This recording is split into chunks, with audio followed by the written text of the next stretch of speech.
Hi everyone, this is Rainey with whyamigreen.com, and today I'm kind of excited to bring you my very first microgreen tray, or attempt at doing microgreens. Ooh, all right. Let me tell you what went well and what didn't go well. I learned a lot from doing this, and I'd like to share some of these points with you for those of you who are brand new at doing them like I am.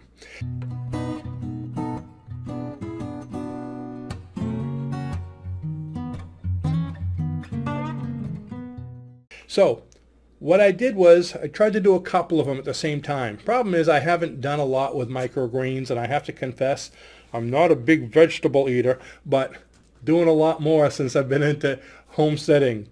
So anyways, I have sunflower seeds here and beans over here, or sunflower, I should say microgreens. And some of the things that I learned is, number one, it's not really a great idea to plant different things in the same tray, because as you can see, not only do they germinate at different times, but they grow at different levels. These should have already been harvested, and these I could probably wait another day or so.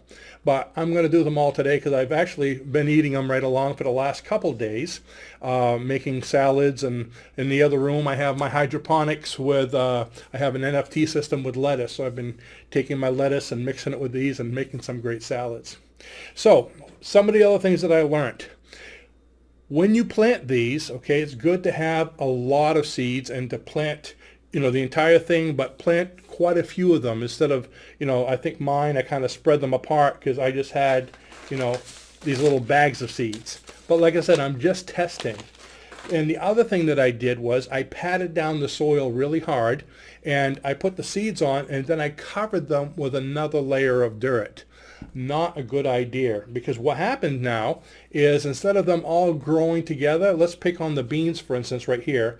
The beans, if you can see this, some of them are tall, some of them are small. You can see in there's some little ones. And what's happening is the little ones came up later because they were under the dirt, and you see they're pushing up big clumps of dirt. In fact, you can see over there in the corner here, the opposite corner of my hand, so on that corner in the front, you can see that there's big clumps of dirt. Matter of fact, right here is a big clump that kind of grew right up with it. And there's another one right down over here. And so the dirt's growing up. So not only are they not clean, so it's harder to just take some and eat them, but they're clumping up and they're coming up at different times. You can see over here, there's some little ones. Now, if I just put the seeds on the top, which is what I found out I'm supposed to be doing, and water it, the seeds would have come up at the same time. And even though they're on the top, I was thinking, well, if they're just on the top, they're not going to root. And I want it to be able to root so they can get tall. But even if they're on the top and they don't get deep rooting, what happens is if you have a lot of them close together, they'll be leaning on each other, so they'll all come up, so they'll strengthen each other. So there's a couple of the things that I learned. They would be a lot cleaner. They'd be up at the same time. But I'm going to go ahead and harvest some of them. And from what I understand, the way you do it is you just grab a bunch and go ahead and cut.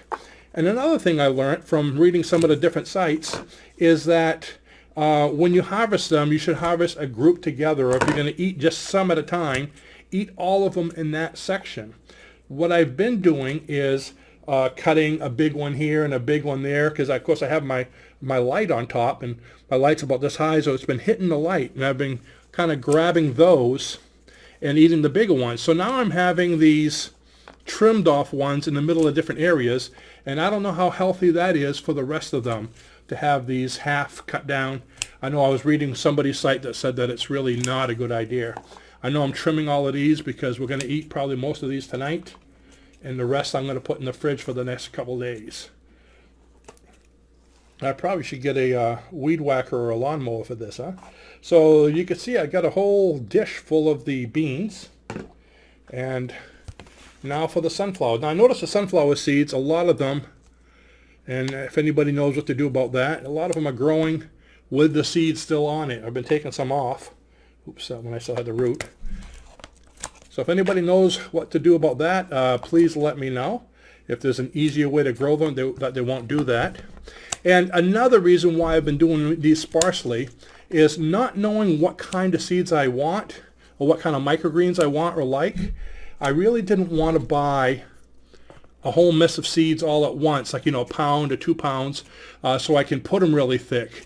I want to find out what I like first, and then I can just buy a bunch of those and go ahead and do them the proper way.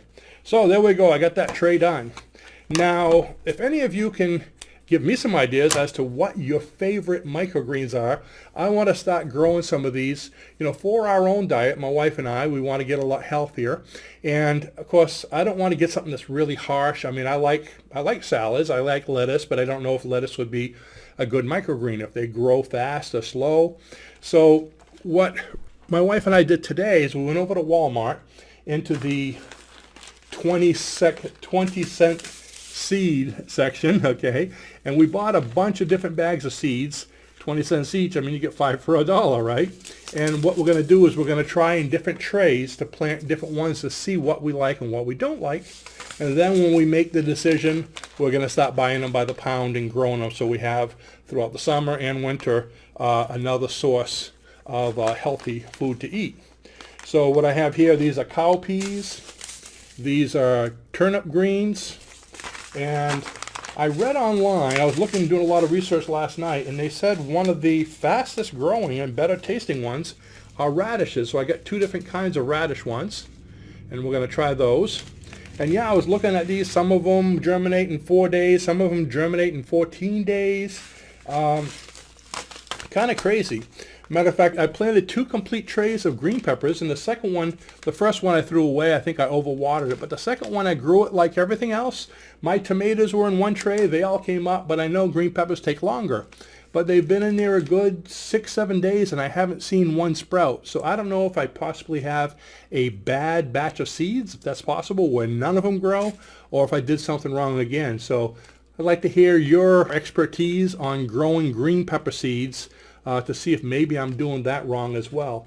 Any tips you can give me would be great, because it's getting close to time we're going to be planting. We've got maybe another, not quite a month before it gets warm enough up here in Maine to put the seeds out. And I'd like to have, at least some small plants, so I don't have to go buy the big ones from, all the package stores there, Home Depot, Lowe's, because we want to do a lot of peppers.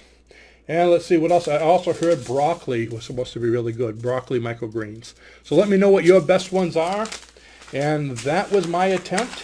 I've mowed the lawn, and I guess they can go into compost, or maybe even the birds outside would like them. Who knows? So thanks for watching. I appreciate your advice and your thoughts and your comments. And remember, if you're not growing, you're not green. Bye-bye.